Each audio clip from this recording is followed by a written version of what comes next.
Motivation is not a real thing. You're never going to be permanently motivated to do things that you don't want to do. So then, Andrew, how do I do it? Like, how do I do it?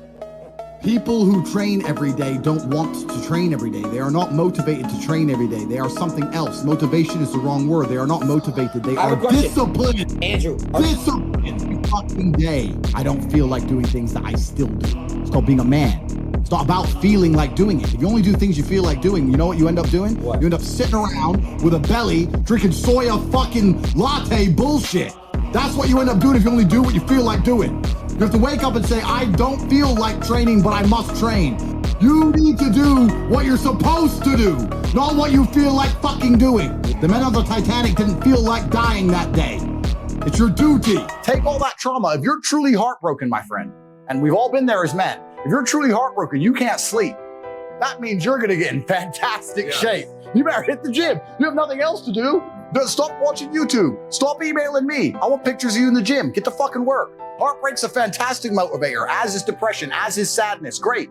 Look at what's pissing you off and make sure it never happens again. If you were jacked and rich as fuck, she probably wouldn't have left your ass. So get your shit together, right? So this is so important. Trauma is such an important part of being a man.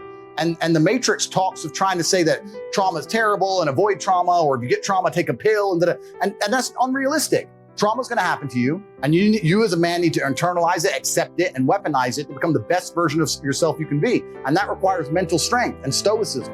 It does not require, be more emotional. If you're more emotional, you're going to fall apart when shit happens. You're going to end up like Logan Paul, crying your eyes out on TV like a bitch. So there's no strength of mind or strength of opinion without strength of body.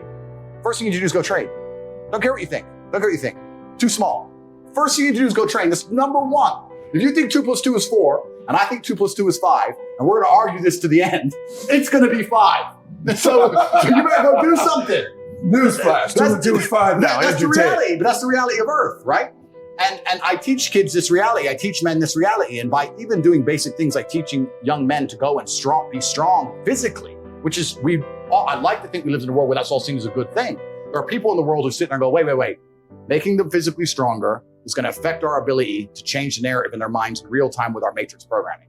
I can wake up sad, I can ache. I will complete the same tasks as if I woke up in a fantastic mood, because how I feel has no bearing on the things I'm going to do with my day, because I have duty to myself and to my bloodline. Being a man isn't about not feeling things. It's about acting the way you're supposed to act, regardless of how you feel. Leave the feelings to the girls. We're men of action. So the world got built.